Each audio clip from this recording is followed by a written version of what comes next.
یہ بالمعروف کا لفظ اتنا مستحکم لفظ ہے، اتنا مستحکم لفظ ہے، اتنا بنیادی لفظ ہے کہ ہزاروں مسئلوں کی ماں ہے المعروف۔ ابھی جو آگے مسئلہ آج آیت میں پڑھنے والے 181 میں،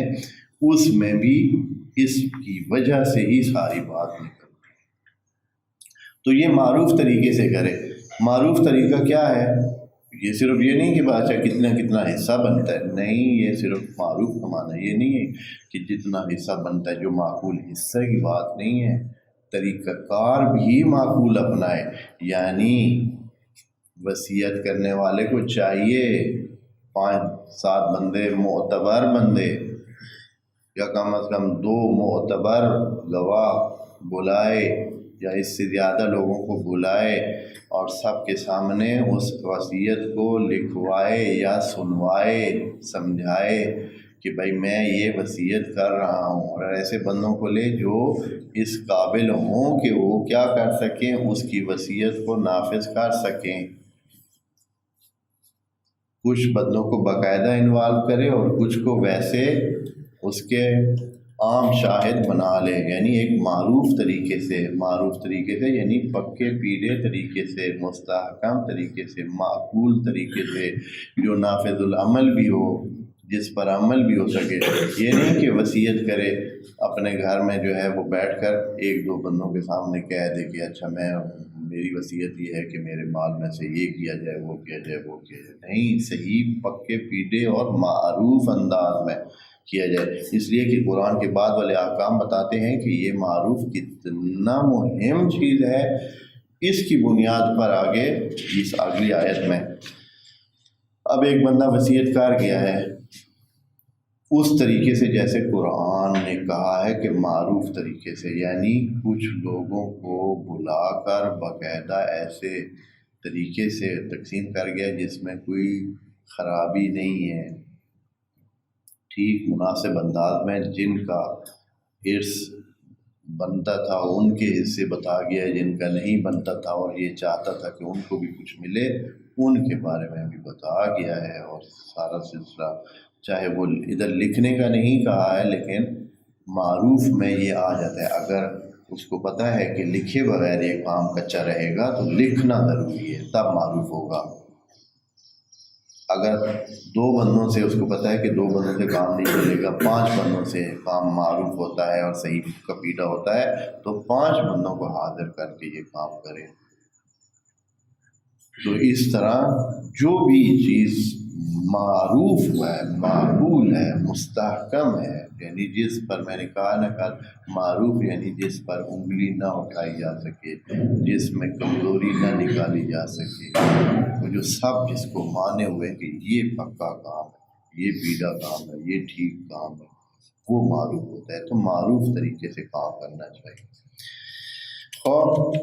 181 نمبر میں اب کوئی بندہ کر گیا وصیت، اب اگر کوئی اس کو تبدیل کرے، وصیت ہو چکی ہے، سارا سلسلہ پکا پیڑے انداز میں انجام ہو چکا ہے، اب اگر کوئی تبدیل کرتا ہے، چاہے وہ وارثوں میں سے ہو، وہ کہتے ہیں کہ نہیں بابا جی کہہ گئے ہم نہیں دے سکتے ہیں دوسروں کو حصہ، یا یہ ہے کہ کوئی اور تبدیل کرے، کسی اور کے ہاتھ میں بھی اس طرح کی گیم ہو کہ وہ اس کو دے، یا وہ جو خود اس معروف کا حصہ، جو اس کا حصہ ہے، وصیت کا حصہ ہے، جن کو وصیت، کیونکہ وصیت میں یہ ہوتا ہے کہ ایک بندہ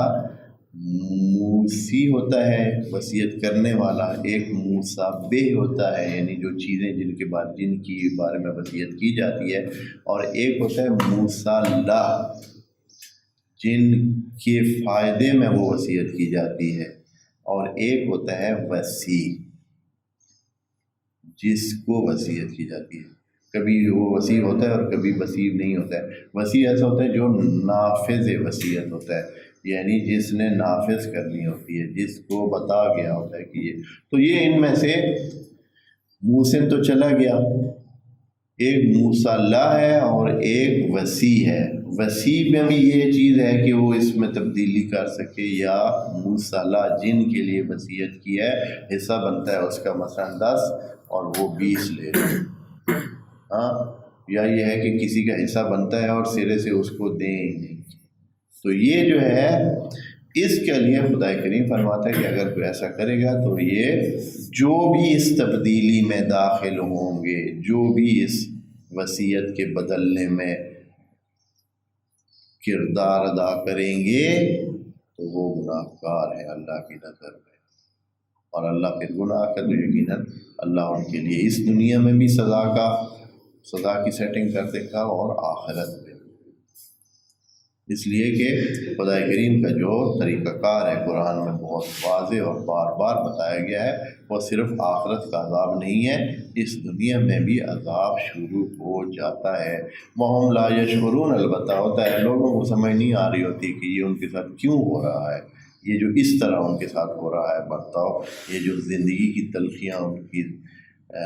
اس میں موجود ہیں، اس کی کیا وجوہات ہیں، ان کو سمجھ نہیں آ رہی ہوتی، وہ ہم لا یشعرون ہوتا ہے، لیکن یہ ہے کہ بہت واضح ہوتا ہے اللہ کی طرف سے وہ ایسی سیٹنگ، وہ عذاب ہوتا ہے، لیکن انسانوں کو شعور نہیں ہوتا ہے کہ وہ کیوں اس طرح